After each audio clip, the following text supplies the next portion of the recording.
সুপ্রিয় ভাই বোনেরা, আসসালামু আলাইকুম। বাংলাদেশ ব্যাংক থেকে এই মুহূর্তে একাধিক বড় নিয়োগ রয়েছে, যেগুলোতে অ্যাপ্লাই করার জন্য কোনো ধরনের কোনো অভিজ্ঞতা লাগছে না।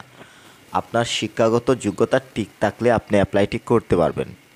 তো অবশ্যই বাংলাদেশ ব্যাংকের সার্কুলারটি ভালোভাবে লক্ষ্য করবেন, কারণ বাংলাদেশ ব্যাংকের সার্কুলার যদি আপনি রুলসগুলো না মেনে চলেন, আপনার আবেদনটি বাতিল হয়ে যাবে। তো এখানে লক্ষ্য করুন, বাংলাদেশ ব্যাংক থেকে যে নিয়োগটি দেওয়া হয়েছে, সার্কুলারটি প্রকাশিত হয়েছে 21 ডিসেম্বর 2023। এখানে দেখতে পাচ্ছেন টেবলটিতে রয়েছে পদের নাম অফিসার ক্যাশ অফিসার টেলর। এখানে জব আইডি নাম্বার দেখতে পাচ্ছেন, যা আবেদন ফি প্রদানের সময় নির্ধারিত স্থানে ব্যবহার করতে হবে। এবং সেই সাথে লক্ষ্য করুন পদ সংখ্যা 787টি। এখানে সকল জেলা থেকে 787টি লোক নেওয়া হবে। আরেকটি বিষয় বলবো, এই মুহূর্তে একাধিক কিন্তু বাংলাদেশ ব্যাংকের সার্কুলার রয়েছে। তো আরেকটি সার্কুলার রয়েছে, ওই সার্কুলারটি যদি দেখতে চান আমাদের চ্যানেলে চলে যাবেন, সেখানে গিয়ে দেখতে পারবেন। এবং বেতন স্কেল, জাতীয় বেতন স্কেল 2015 অনুযায়ী দেওয়া হবে। যেহেতু কোনো ধরনের কোনো অভিজ্ঞতা লাগছে না, আপনার শিক্ষাগত যোগ্যতা ঠিক থাকলে আপনি অ্যাপ্লাই করতে পারছেন। তাহলে শিক্ষাগত যোগ্যতার বিষয়টি ভালোভাবে লক্ষ্য করুন। এখানে বলা হচ্ছে যে কোনো বিষয়ে স্নাতকোত্তর ডিগ্রি অথবা 4 বছর মেয়াদী স্নাতক সম্মান ডিগ্রি থাকতে হবে। আমি যদি সহজভাবে বুঝিয়ে বলি, এখানে যারা মাস্টার্স কমপ্লিট করেছেন অ্যাপ্লাই করতে পারবেন, এবং যারা 4 বছর মেয়াদী অনার্স কমপ্লিট করেছেন তারা অ্যাপ্লাই করতে পারবেন। যারা ডিগ্রি কমপ্লিট করেছেন অ্যাপ্লাই করতে পারবেন না। আবার যারা ডিগ্রি করে মাস্টার্স করেছেন তারাও অ্যাপ্লাই করতে পারবেন। আরেকটি বিষয় লক্ষ্য করুন, এখানে যারা তৃতীয় বিভাগ রয়েছেন, যাদের রেজাল্ট, তারা অ্যাপ্লাই করতে পারবেন না। এখন কমপক্ষে আপনার একটিতে প্রথম বিভাগ থাকতে হবে। এখন আপনি যদি অনার্স কমপ্লিট করেন, তাহলে আপনার কমপক্ষে 3টির মধ্যে একটিতে প্রথম বিভাগ থাকতে হবে, আর বাকি 2টিতে কমপক্ষে দ্বিতীয় বিভাগ থাকতে হবে। আর আপনি যদি মাস্টার্স কমপ্লিট করেন, কমপক্ষে একটিতে প্রথম বিভাগ থাকতে হবে, বাকি 3টিতে কমপক্ষে দ্বিতীয় বিভাগ থাকতে হবে। তৃতীয় বিভাগ কিন্তু গ্রহণযোগ্য নয়। তাহলে আপনি বুঝবেন কিভাবে? এখানে কিন্তু 2টি টেবল রয়েছে। তো 2টি টেবলের মধ্যে কিন্তু আপনার প্রথম বিভাগ দ্বিতীয় বিভাগ সাজানো হয়েছে।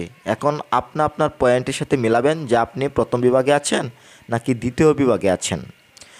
এরপর আরেকটি বিষয় লক্ষ্য করুন, বয়সের বিষয়। এখানে বয়স 30-এর মধ্যে হতে হবে। আপনার বয়সের হিসাবটি করবেন 21/1/2024 অনুযায়ী।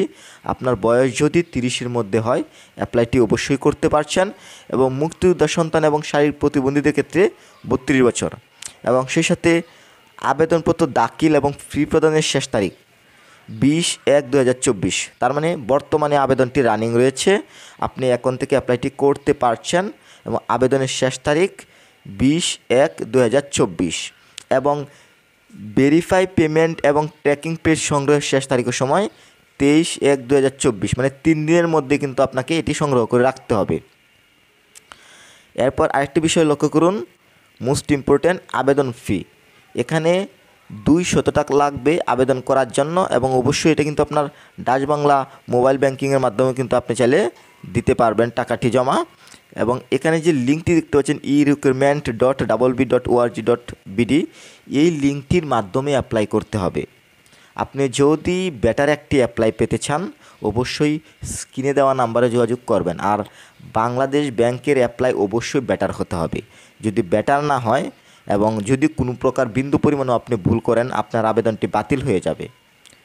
তাই আপনি যদি বেটার একটি অ্যাপ্লাই পেতে চান, অবশ্যই স্ক্রিনে দেওয়া নাম্বারে যোগাযোগ করবেন। বাংলাদেশ থেকে এই ধরনের সার্ভিসগুলো একমাত্র আমরাই দিচ্ছি। আর সবসময় যদি ইম্পর্টেন্ট ভিডিওগুলো পেতে চান, আমাদের এই চ্যানেল থেকে ব্যাংকের সার্কুলার সবচেয়ে বেশি গুরুত্ব দেওয়া হয়ে থাকে। এবং এটি হচ্ছে বাংলাদেশের মধ্যে একমাত্র চ্যানেল।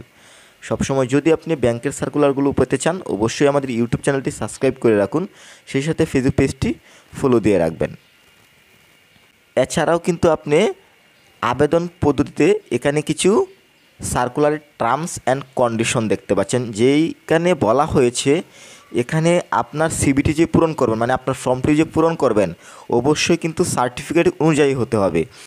এবং সেই সাথে আপনার এখানে বর্তমান ঠিকানা এবং স্থায়ী ঠিকানা, এখানে বর্তমান ঠিকানাতেই কিন্তু আপনাকে চিঠি পাঠানো হবে। এছাড়াও আরও কিছু আদার্স টার্মস অ্যান্ড কন্ডিশন দেখতে পাচ্ছেন পেজটিতে। এখানে বলা হচ্ছে ছবি এবং স্বাক্ষর। এখানে অবশ্যই ছবি এবং স্বাক্ষরের ক্ষেত্রে ব্যাকগ্রাউন্ড সাদা হতে হবে। এখানে যদি আপনি ব্যাকগ্রাউন্ড অন্য আদার্স কালার ইউজ করেন, আপনার আবেদনটি বাতিল হয়ে যাবে। বিষয়টি ভালোভাবে লক্ষ্য করুন। এখানে ছবি এবং স্বাক্ষরের ব্যাকগ্রাউন্ড অবশ্যই সাদা হতে হবে এবং ছবির পিক্সেল হতে হবে 600x600 এবং স্বাক্ষরের পিক্সেল হতে হবে 300x80। যদি আপনি এর বিন্দু পরিমাণও ভুল করেন, আপনার আবেদন সাবমিটেও নেবে না। পাশাপাশি আপনার আবেদন যদি আপনি সাবমিট নেয়, আপনার আবেদন কিন্তু পরবর্তী সময়ে বাতিল করে দেওয়া হবে। এছাড়াও যারা পেমেন্ট করতে প্রবলেমস হবে, যারা আসলে পেমেন্ট করতে পারবেন না বা পেমেন্ট কিভাবে করবেন সেই বিষয় সিস্টেমগুলো যদি বুঝতে চান, তাহলে এখানে যে লিঙ্কটি দেখতে পাচ্ছেন এই লিঙ্কে প্রবেশ করে কিন্তু আপনি পেমেন্টের যে সিস্টেম সেটা শিখে নিতে পারবেন। আশা করি বাংলাদেশ ব্যাংকের এই পুরো সার্কুলারটি বুঝতে পেরেছেন। এবং আমি আরেকটি বিষয় বলবো যে বাংলাদেশ ব্যাংকের আরেকটি বড় সার্কুলার রয়েছে, যেটাতে 978 জন লোক নেওয়া হবে। ওই সার্কুলারটি আপনি আমাদের চ্যানেলে পেয়ে যাবেন। সবার সুস্বাস্থ্য কামনা করছি। আল্লাহ হাফেজ।